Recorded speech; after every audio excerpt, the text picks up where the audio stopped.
ejercicio de cálculo de vida útil. Aparte de eso que comentaban, todo bien, no tuvieron mayores complicaciones.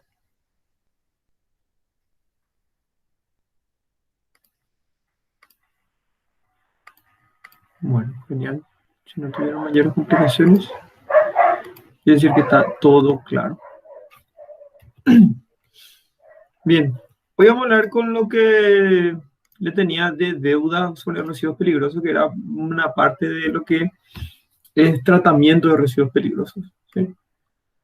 Y al final de la clase les puedo mostrar ahora mismo, les voy a mostrar ahora mismo realmente, un trabajo que quiero que hagan para aquí, para dentro de 2 semanas, que va a ser un trabajo monográfico. A ver si me parece, creo que no me parece.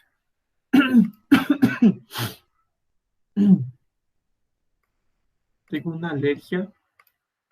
Menos mal. Profe, STP va a valer puntos Claro. para el parcial. Sí, del segundo parcial. 4 puntos del segundo parcial va a valer.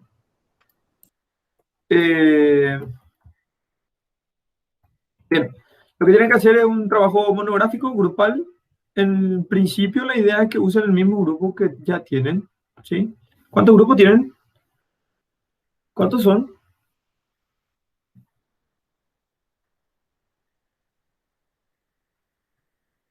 ¿Cuántos son por grupo, entonces? Si me pueden responder eso. En mi grupo somos 3. Creo que hasta 3 era el trabajo de Hasta auditoría. 3. Ok. Ah, no, entonces vamos a dividir un poco más, porque creo que son los temas no son tantos. Aunque puede ser, me voy a fijar cuántos son ustedes. ¿Tienen idea? Creo que hice la lista una vez yo. Aquí está lista habilitada para el examen.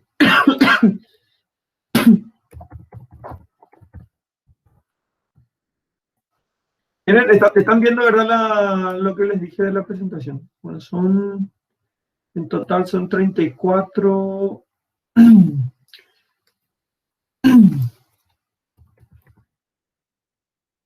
Sí, yo creo que 5 por grupo. ¿Ok?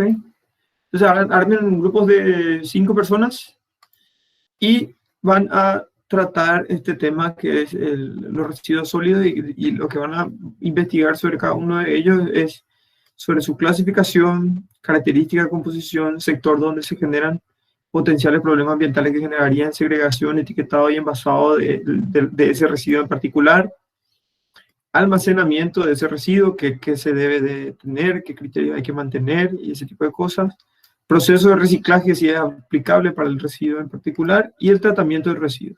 Y por último, hacer una discusión final y conclusiones de lo que encontraron en la bibliografía. Tienen que hacer un trabajo monográfico siguiendo el formato APA, ¿sí? Con respecto a la bibliografía y a las citas bibliográficas, ¿sí? Bueno, y aquí les pongo yo algunos temas que pueden usar como pueden elegir, cada grupo puede ir eligiendo su tema, el tema que quiera desarrollar. Profe, Sí, no puede ser de 6 personas si no unimos 2 grupos de 3 para que una persona no quede flotando. puede ser también. Para no discriminar. Sí, puede ser también, porque todos los grupos son de 3. No estoy seguro, pero creo que sí. Bueno, yo creo que sí, podría ser. Pero hay varios temas, si se fijan, hay como, a ver, 1, 2, 3, 4, 5, 6, 7, 8, 9 temas hay. 9 temas hay, si son... No, un segundito, tendría que ponerlo yo. No. Sí. Lo otro sería hacer grupos de 4 para cubrir los 9 temas. De hecho, que creo que me gustaría más que sea de 4. Y así se cubre todos los temas. Para no Porque si son de 6 ya son muchos y no van a hacer todo, o sea, no todos van a participar. Mejor que sea de 4 como mucho, así se distribuyen estos 9 temas. Creo que ¿Está si bien? son todos grupos de 4, creo que va a faltar un tema. 34 nomás son en la lista supuestamente. Ah, ya. Por eso hice el cálculo yo acá rápido de cuánto.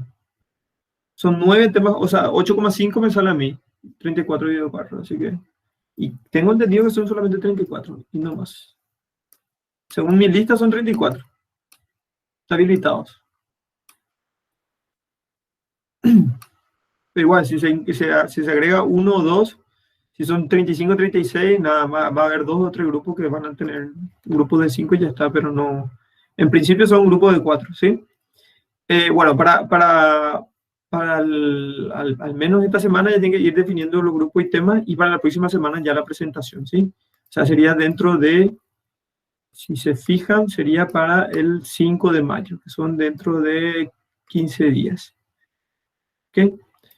Hoy es un trabajo bibliográfico, ¿sí? Es un trabajo de un fin de semana, de hacer un poco de revisión bibliográfica, definir un tema, compartiendo la información entre ustedes. Se puede hacer todo de forma virtual, obviamente. No hace falta que pongan de excusa esto como para poder reunirse. Y va a tener un punto, o sea, va a tener 4 puntos de evaluación del proceso, que es estos 10 puntos que teníamos distribuidos para este segundo parcial. ¿Recuerdan? Que para el primer parcial era, tengo entendido, 5 puntos de los trabajos que ya venían desarrollando. Y para este trabajo van a ser 4 puntos de los 10 puntos de la evaluación parcial. ¿Okay? Entonces la evaluación parcial no va a ser de 36, sino que va a ser de 26. ¿Está bien? ¿Alguna duda? Bueno, ninguna.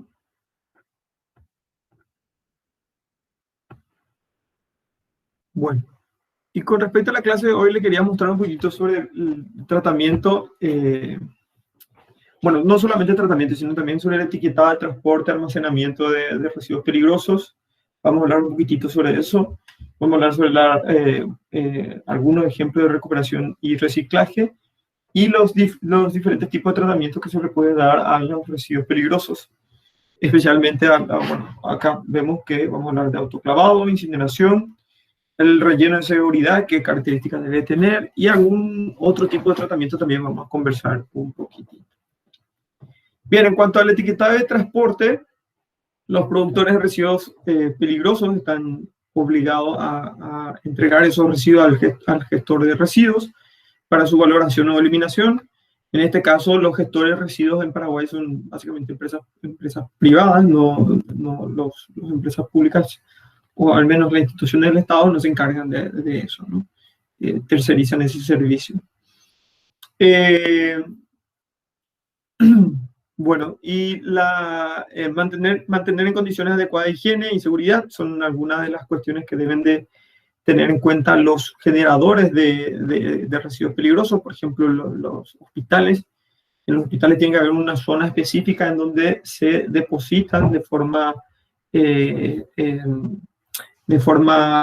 temporal, es la palabra, los residuos generados en ese lugar, ¿no? Los residuos de características sanitarias o patológicas también se le puede llamar. Entonces, en primer lugar, eso son, ¿no?, una de las obligaciones de estos centros de generación de residuos peligrosos. Lo mismo ocurre para las industrias, por ejemplo, que producen residuos peligrosos y que su tratamiento requiere un procesamiento específico que se lleva a cabo por una empresa tercerizada, ¿no? Entonces, las condiciones adecuadas de higiene y seguridad para el lugar de almacenamiento temporal se deben de mantener. También separar adecuadamente de los residuos normales o residuos sólidos urbanos que se generan, por ejemplo, en una industria o en un hospital. Se debe de asegurar que se separen y no se mezclen para no aumentar la cantidad de residuos peligrosos, ¿no? Porque la mezcla de un residuo común con el residuo peligroso lo convierte directamente a esa mezcla de residuos en un residuo peligroso. Y también el tema de las incompatibilidades, que vamos a ver un poco más adelante, en cuanto a las diferentes características de los residuos y las incompatibilidades que tienen de una característica de residuo con la característica de otro residuo, ¿no?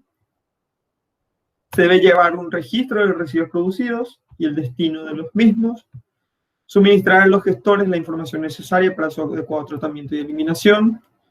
Los recipientes o envases que contengan residuos tóxicos y peligrosos deben estar etiquetados de forma clara, legible e indeleble, ¿sí? Y acá cuando hablamos de la etiqueta estamos hablando ya también de las señaléticas que debe contener, el código de identificación de los residuos que contiene, nombre, dirección, teléfono del particular que la produce, fecha de envasado, la naturaleza de los riesgos, es decir, los pictogramas de peligro que habíamos visto en la clase anterior.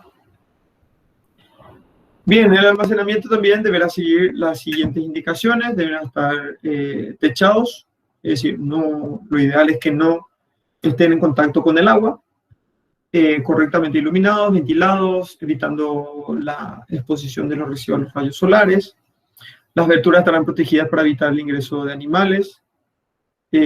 Sus paredes, pisos deberán ser impermeables, fácil de higienizar y desinfectar cada vez que la carga acumulada sea retirada por el transporte. Esto principalmente porque la mayoría de los residuos generan unos lixiviados que pueden, se pueden filtrar en el suelo, ¿no?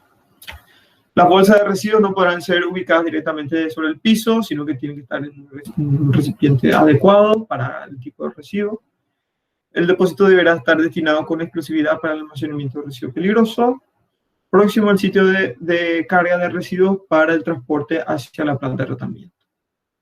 El acceso al mismo será restringido y deberá contar con un cartel de identificación. Bien, en cuanto a las compatibilidades o no compatibilidades que le había dicho o nombrado, son, por ejemplo, algunas de estas donde vemos que la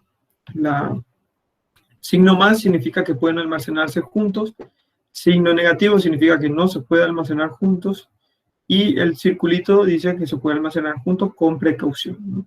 Entonces tenemos, por ejemplo, que los materiales que son, o residuos que son explosivos, no se pueden almacenar con aquellos que puedan ser inflamables, ¿okay? O los que son tóxicos no se pueden almacenar con los que son inflamables, o realmente con casi ninguno, si se fijan.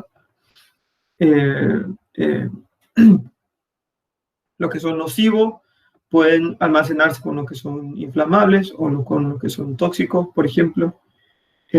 Con los carburantes se puede almacenar, pero de forma con precaución. Bueno, esta es una tabla, ¿no?, que te especifica más o menos cómo hay que tener en cuenta el almacenamiento de residuos en cuanto a sus características. Bien, en cuanto a la recuperación y reciclaje de los residuos, en los procesos industriales, bueno, el reciclaje, la capacidad de reciclaje de un residuo depende mucho de las características del residuo y del proceso industrial, ¿no? Algunos procesos de separación que se utilizan para la reutilización o el reciclado de residuos peligrosos o de sustancias peligrosas son la destilación, el intercambio iónico, la extracción, las membranas, y se llevan a cabo recuperación y regeneración de disolventes, metales, ácidos, bases, catalizadores, aceites, etcétera, que se pueden hacer mediante diferentes tipos de procesos. Y este es un ejemplo de reciclaje de residuos de cromo de una industria de galvanización, donde se usa cromo para producir el galvanizado. Y ese cromo que va como residuo en el agua residual, o que se genera como residuo en el agua residual, se puede, por ejemplo, neutralizar y precipitar mediante la adición de hidróxido de sodio. Y ese hidróxido de sodio reacciona con el cromo para formar óxido de cromo, ¿no? Y luego tenemos el precipitado, que es un lodo de cromo, que mezclado con ácido sulfúrico genera una sal de sulfato de cromo 3. Y esa sal de sulfato de cromo 3 luego se puede usar en la industria del cultivo de cuero, por ejemplo, ¿no? Parte en el proceso de neutralización, precipitación, parte de este cromo que ingresa acá no es totalmente, no reacciona totalmente con el hidróxido para formar el hidróxido de cromo. Por lo tanto, se hace un proceso de reducción del cromo, agregándole bisulfito más ácido. Entonces, este cromo 6, que es el cromo tóxico, se reduce a cromo 3. Y luego ese cromo 3 se hace de vuelta una neutralización del ácido y la precipitación del cromo para formar el lodo, que luego, mezclando con ácido sulfúrico, generamos sulfuro de cromo, o sulfato de cromo, perdón, que es muy útil para la industria del curtido. Bien, y este es un ejemplo de reciclado de residuos peligrosos. Y como una de las tareas que tienen la monografía que tienen que preparar, o sea, pueden ir encontrando, buscando un poco de información sobre el reciclado del residuo que hayan seleccionado. Bien, en cuanto a tratamiento y disposición final, vamos a hablar un poco del autoclavado. No sé si escucharon ya alguna vez. Bueno, la incineración de residuos peligrosos y los rellenos de seguridad, que son diferentes a los rellenos sanitarios que habíamos visto en la clase pasada. Y hablar un poco así, muy por encima de otro tipo de tratamiento de residuos peligrosos. Bien, el autoclavado es un proceso que se utiliza para la desinfección, básicamente, de los residuos hospitalarios. Es un proceso de desinfección, esterilización, ¿sí? Mediante la utilización de presión y calor, ¿sí? Básicamente. Se trata de un tratamiento adecuado para residuos infecciosos y no así para residuos farmacológicos, químicos, citostáticos, radiactivos, etc. ¿Okay? Solamente es para residuos infecciosos que puedan tener compuestos o sea, puedan tener microorganismos patógenos o bacterias que son muy patógenas o virus inclusive que son muy patógenos. ¿Okay?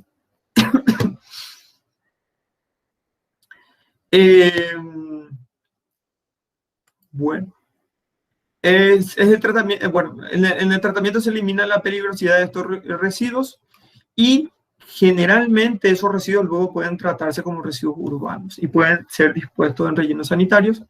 Sin embargo, está el problema, ¿no?, de los residuos hospitalarios que, no sé, puede causar muy mala impresión que se deposita residuos que son de hospitales en un relleno sanitario común, ¿no?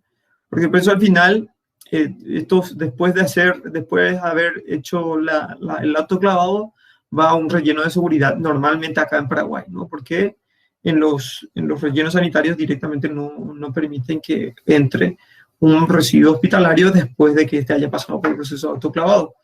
Aunque ya esté totalmente liberado de patógenos y de cualquier enfermedad infecciosa, el residuo sigue siendo rechazado, ¿no?, por las características de la misma.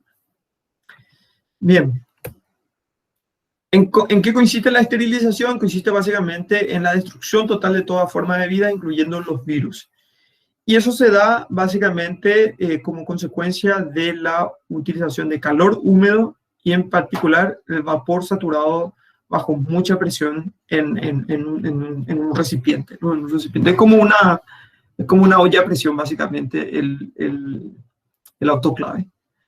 La presencia de agua juega un papel muy importante en la destrucción de los microorganismos y hace reducir la temperatura y tiempo de exposición en comparación con la utilización de calor seco, ¿no? Es decir, y esto se da básicamente por la gran cantidad o la capacidad que tiene de transferencia de calor el agua en comparación al aire, ¿no? Por eso es que cuando se hace en saturación de humedad, el proceso es mucho más eficiente. Es bien conocido el efecto letal del calor húmedo debido a la coagulación de las proteínas. Es decir, todas las proteínas de las bacterias, virus y demás coagulan, se desnaturalizan, por lo tanto dejan de funcionar. Por eso es que es muy eficiente en cuanto a la esterilización. La mayor eficiencia del calor húmedo con la relación al calor seco se basa en dos aspectos fundamentales: la reactividad del agua en esas condiciones con numerosos componentes celulares, como las proteínas, el RNA, el DNA y otros. Es decir, desnaturaliza directamente las proteínas, el ácido desoxirribonucleico y el RNA, debido a que, bueno, cambian la estructura, básicamente cambian la estructura de las proteínas y demás, y eso hace que sean viables las células, ¿sí? Van muriendo directamente. Y también por incremento de las constantes de transferencia de calor, ¿no? Por el hecho de que les decía que el calor húmedo es mucho más, transporta mucho mejor el calor que el aire. Bien, y esto que se ve acá son los autoclaves, ¿no? En donde se meten los residuos y se someten a muy alta temperatura y muy alta presión. Existen básicamente dos tipos de autoclave. Están los desplazamientos por gravedad, en donde el vapor ingresa y desplaza directamente al aire presente dentro de estos cilindros por gravedad, y el otro es con prevacío, en donde se meten los residuos, se hace un vaciado, ¿sí? Se genera vacío para extraer todo el aire y luego se mete presión. Y esa presión y temperatura, vapor de agua, ¿no? Bien, y en el caso del desplazamiento, que es el primer caso, se trabaja a temperaturas de 121 grados Celsius y presiones de hasta 1,1 kilogramos por centímetro cuadrado, con tiempo mínimo de 90 minutos, por ejemplo. Y por el otro lado, los equipos de prevacío operan con rango de temperatura más alta de 130 a 160 y presiones de 2 a 6 kilogramos por centímetro cuadrado. Son mucho más eficientes y los tiempos también son menores, entre 15 y 45 minutos son necesarios para este tipo de sistemas. El año pasado, cuando fuimos al Farol, creo que nos fuimos. ¿Cuándo fue que nos fuimos? Creo que fue con los chicos del sistema ambiental que nos habíamos ido. No recuerdo muy bien. No, hasta allí ambiental nos fuimos, perdón. Hasta allí ambiental, ellos tienen un sistema así mismo, son sus sistemas de autoclavado, que como les digo, son parecidos a una olla a presión, y ellos trabajan con un sistema de prevacío. Si lo que hacen es primero el vaciado y luego meten el vapor para generar la presión y temperatura para la desnaturalización, ¿no?, de proteínas, ADN y demás, y así mueren todos los patógenos posibles que pueda haber en los residuos generados en estos lugares, ¿no? O sea, los residuos hospitalarios. Después esos residuos directamente van a un relleno de seguridad, ¿sí? No se depositan en rellenos sanitarios normales. Bien, en cuanto a la incineración de residuos peligrosos, bueno, primero que sabemos ya, ¿no?, que la incineración consiste en el procesamiento de residuos a través de la combustión a alta temperatura, y el objetivo es reducir el volumen y también la peligrosidad de los residuos. En este caso, se le agrega, ¿no?, la diferencia con los incineradores de residuos orgánicos municipales, es que con esto tratamos de eliminar la peligrosidad, ¿no? Especialmente los compuestos orgánicos mediante la combustión a alta temperatura, ¿no? Especialmente los compuestos orgánicos son los que se pueden incinerar con relativa facilidad. En el proceso de incineración, la materia orgánica es oxidada con el oxígeno del aire, generando emisiones gaseosas que contienen mayoritariamente dióxido de carbono, vapor de agua, nitrógeno y oxígeno. Dependiendo de la composición de los residuos, se pueden generar otros gases en cantidades menores, como el monóxido de carbono, ácido clorhídrico, ácido yodhídrico, bromídrico, dióxido de azufre, óxidos de nitrógeno, compuestos orgánicos volátiles, inclusive PCBs, dioxina y furanos. ¿Recuerdan de eso, no? Depende de la temperatura, de la composición del residuo, se pueden generar metales y también, entre otras cosas, ¿no? Y lo importante de la generación del proceso de residuos es que se generan cenizas y escorias que deben ser tratados posteriormente, ¿no?, o depositados, mejor dicho. Bien, es básicamente un proceso complejo y que requiere mucha inversión, operación y mantenimiento, pero para los residuos peligrosos es una de las tecnologías más adecuadas. O sea, la forma de tratamiento de residuos peligrosos por excelencia viene a ser la incineración. Bien, y está disponible comercialmente para el tratamiento de residuos peligrosos en todo el mundo, básicamente. De hecho, es claramente aceptada como la mejor alternativa disponible para la destrucción de la mayoría de los residuos orgánicos peligrosos. Bien, en cuanto a los tipos de incineradores, bien, a efectos de lograr una combustión eficiente, la disponibilidad de oxígeno es muy necesaria, es indispensable. Y también algunas variables operativas más importantes son la temperatura, el tiempo de residencia de gases y la turbulencia, que son lo que se llama las 3T de los procesos de incineración. Estas variables repercutirán directamente en la eficiencia y destrucción de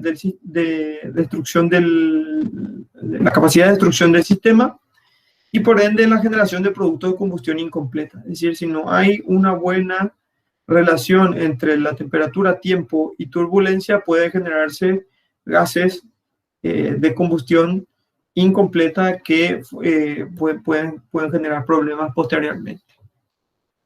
Bien, dentro de la amplia gama de compuestos que pueden estar presentes en los residuos peligrosos, algunos son compuestos orgánicos que se queman a baja temperatura, ¿no? Como la madera, papel, aceites. Sin embargo, se puede tener otro tipo de residuos también que se queman o combustionan recién a muy alta temperatura. Por eso es que se obliga normalmente que funcione a un rango de temperaturas muy elevadas, como 850 y 1600 grados, y con un tiempo de residencia de al menos de 2 segundos. La Unión Europea, de hecho, que exige que todos los incineradores operen con una temperatura mínima de 850 grados y un tiempo de retención de gases o de residuos de al menos 2 segundos. En caso de que los residuos contengan más de 1% de sustancias organohalogenadas, por ejemplo, se expresan en cloro, y cuando hablamos de organohalogenadas son, por ejemplo, compuestos orgánicos que tienen todos los compuestos que están en la columna de los halógenos en la tabla periódica, ¿no? El cloro, el flúor, el yodo, por ejemplo, etc. Bien, y en esos casos, ¿no? Cuando se tienen compuestos orgánicos que tienen esas características de tener ese tipo de elementos en su estructura, la combustión se debe realizar a 1100 grados Celsius, ¿sí? Y por lo menos también durante 2 segundos. Y esto debido a la generación de los compuestos halogenados. Los compuestos halogenados o los gases halogenados que son muy tóxicos, ¿sí? Entre ellos están las dioxinas y furanos. Bien, y este es un esquema de un incinerador muy parecido a lo que habíamos visto en la clase pasada de un incinerador de residuos peligrosos normales, ¿no? Y lo particular acá también son los sistemas de tratamiento de gases, ¿no? Como el lavador de gases, el precipitador electroestático, enfriador de gases, la chimenea, etcétera, etcétera. En cuanto a las ventajas y desventajas, bueno, algunas de las ventajas son que se puede hacer un aprovechamiento energético de la combustión, así como con los residuos, la combustión de residuos domésticos. Se destruyen los compuestos peligrosos, obviamente. Disminución drástica del volumen, es un tratamiento rápido. Posibilidad de tratamiento in situ, por ejemplo, en los hospitales. Se puede instalar sistemas de incineración en los propios hospitales. Xenasa, por ejemplo, tenía uno en su momento, porque Xenasa saben bien, ¿no? Que es un laboratorio, entonces se genera un montón de residuos de características sanitarias. Y antes tenían allí ellos un incinerador que creo que no funciona más. Clínicas creo que también tiene, y de hecho que se ve desde esa calle que está en el lateral entre el Super 6 y el Hospital de Clínicas. Desde esa calle creo que se ve el incinerador que tenían antes allí, un incinerador viejito. Le pueden echar un ojo por ahí cuando pasen. Bueno, inconvenientes que se tiene, que no es válida, o sea, no se puede operar, o al menos es dificultoso operar con residuos muy húmedos o inclusive explosivos. Formación de productos de la oxidación parcial, como la dioxina y los furanos, por eso es que tienen que tener un sistema de control de emisión de gases. La contaminación atmosférica, si es que no se tiene un sistema de tratamiento. puede precisar combustible adicional, esto es categórico, sí o sí, para el arranque al menos necesita de un combustible adicional para el calentamiento del incinerador, y tiene muy mala aceptación social, como todo tratamiento de residuos, así como también los rellenos sanitarios. Bien, en cuanto a los rellenos de seguridad, que por ejemplo todas las cenizas generadas en el sistema en la incineración, debe ir a un relleno de seguridad, ¿no? Y ahora vamos a hablar un poquito de las características de los rellenos de seguridad. Bien, en este caso lo que se busca es priorizar los sistemas de gestión de residuos sólidos, perdón.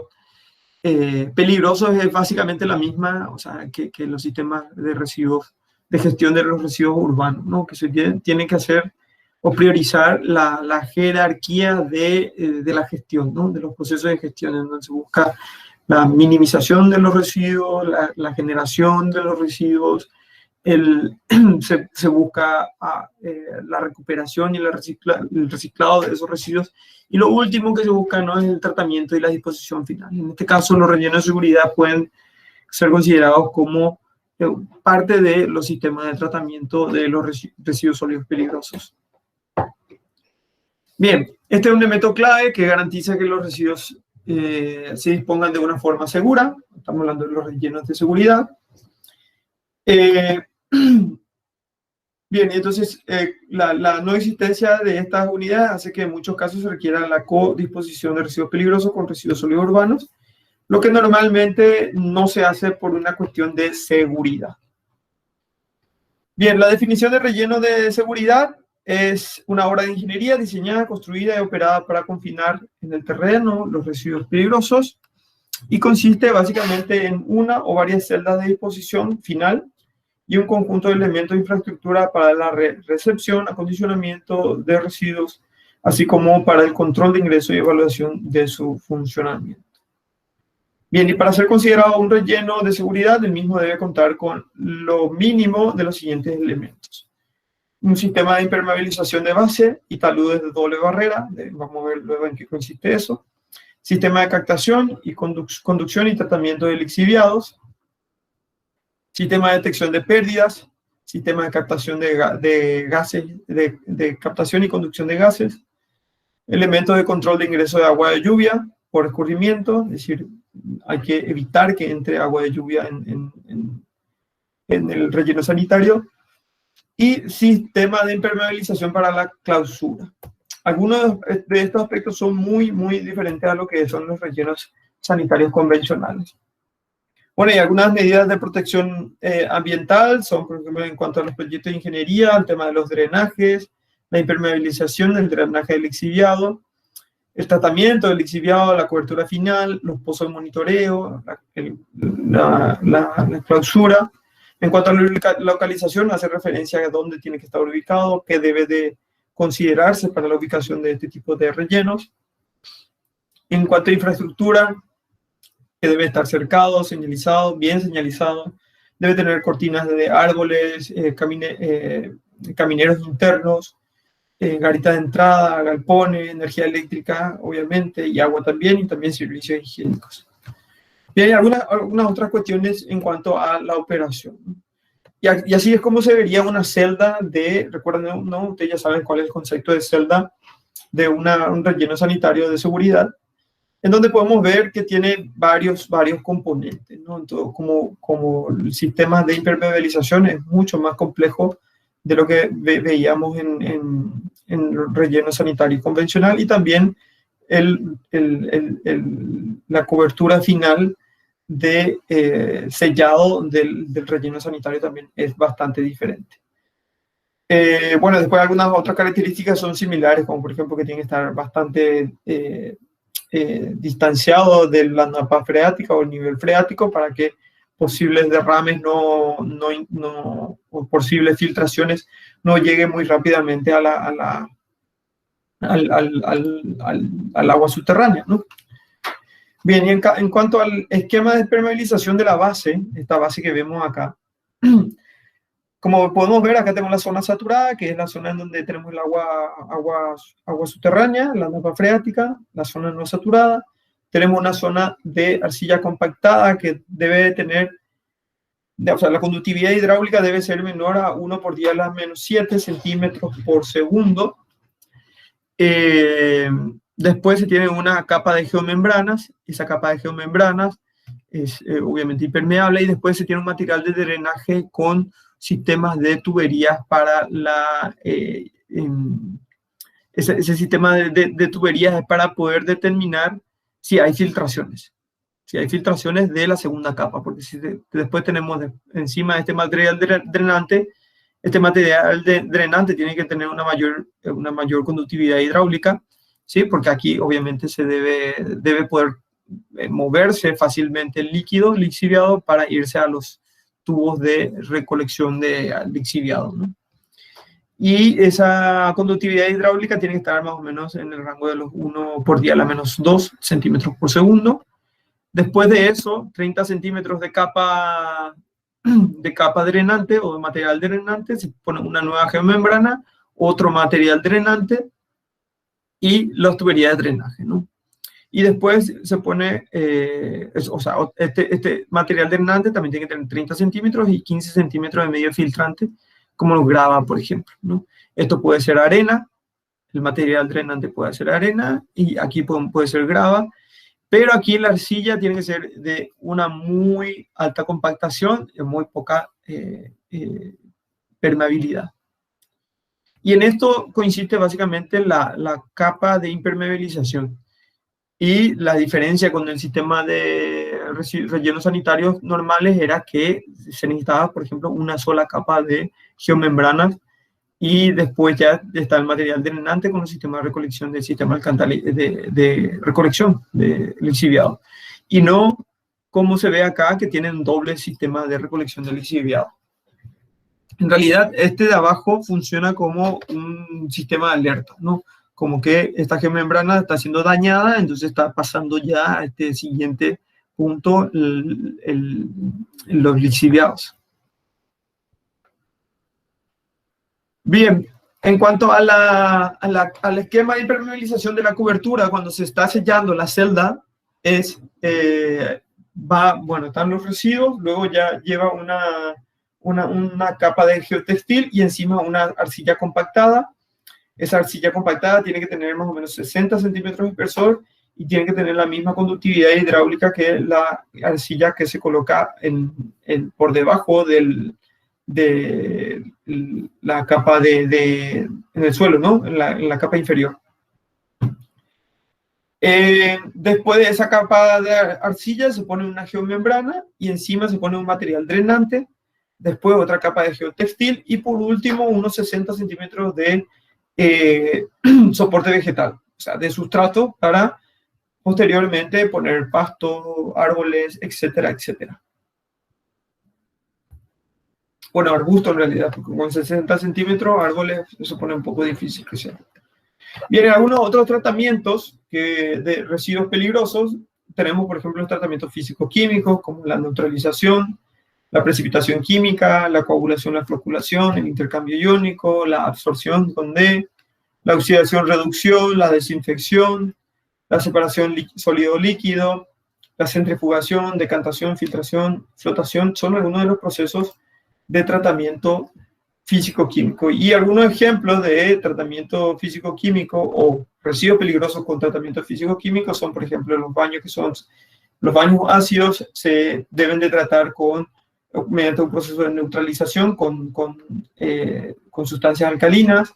Los ácidos de decapado que se utilizan para sacar óxidos en la industria metalúrgica, por ejemplo, se deben neutralizar también con sustancias alcalinas.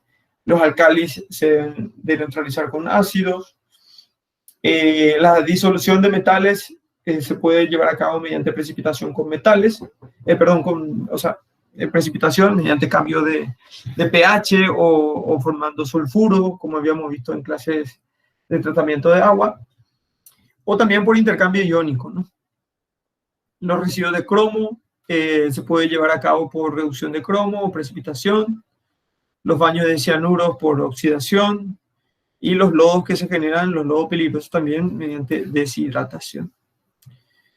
Bien, y algunos otros procesos también son la estabilización y solidificación, que consiste básicamente en obtener un producto más estable física y químicamente previo a su depósito en vertedero.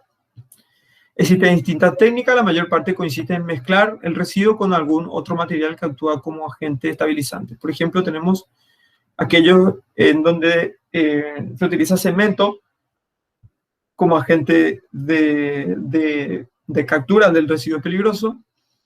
En este caso, los residuos que se pretenden estabilizar se mezclan con cemento para formar un hormigón en el que quedan retenidos. Funciona mejor con residuos inorgánicos, sobre todo metales que son retenidos como hidróxido o carbonato dentro de la estructura del cemento. Los contaminantes orgánicos, la diferencia es que pueden originar problemas de fraguado y resistencia final. Las ventajas, que son baratas, no obliga a eliminar el agua del residuo. Después están las puzolanas, en donde los materiales pozolámicos naturales o sintéticos contienen partículas de aluminio y silicatos que, combinadas con cal y en presencia de agua, producen una masa similar al cemento. Y los materiales puzolánicos son por ejemplo, cenizas, escoria de incineración o los polvos de cemento, que se pueden utilizar, ¿no?, como aditivos, ¿no?, al cemento. Las aplicaciones finalmente son similares a la del cemento. También se puede utilizar cal para estabilizar los lodos metálicos o neutralizar los lodos ácidos, junto con ceniza para dar un hormigón puzolánico. Los materiales termoplásticos también, que consisten en estabilizar los residuos peligrosos mediante su combinación con plásticos fundidos a alta temperatura, mediante extrusión o directamente, normalmente lo que se hace es mediante extrusión, ¿no? Las limitaciones que tiene este tipo de sustancias son que, este tipo de tratamientos son que los compuestos orgánicos se volatilizan, normalmente es caro, y la presencia de contaminantes orgánicos puede deteriorar el residuo. Las aplicaciones son para residuos peligrosos y también para residuos radiactivos. Por último está la vitrificación, que consiste en la fundición de los materiales que constituyen el residuo a temperaturas superiores a 1600 grados Celsius, ¿no? Y seguidamente un enfriamiento rápido, con lo que se produce una estructura amorfa estable parecido al vidrio, ¿no? Aplicaciones son especialmente para los residuos radiactivos y los residuos peligrosos. Bien, y eso es todo lo que les quería mostrar por hoy. Queda, como les dije, ya les expliqué lo de la tarea, las actividades que tienen que hacer para la próxima, dentro de 2 semanas, para el 5 de mayo. Así que manos a la obra, y si no tienen ninguna pregunta sobre la clase de hoy, damos por terminada la clase. ¿Alguna pregunta que quieran hacer?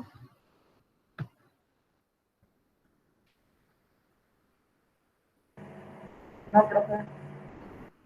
Ok, bueno, está entonces. Nos vemos en la próxima clase, y para el 5 las presentaciones. En el grupo pueden ir pasando, los grupos, valga la redundancia, que se van conformando para la presentación de los trabajos. ¿Okay? Quedamos entonces en grupo de 4 personas, como mucho, ¿no? Vale, profe, gracias. Profe, Ok. las notas de nuestro primer parcial todavía no van a estar. Sí, simplemente lo que falta es simplemente enviar las notas. Tengo que volver a revisar que se haya autocorregido bien y enviar. En breve les paso. Dale, profe, gracias. Ok. Chao, chao.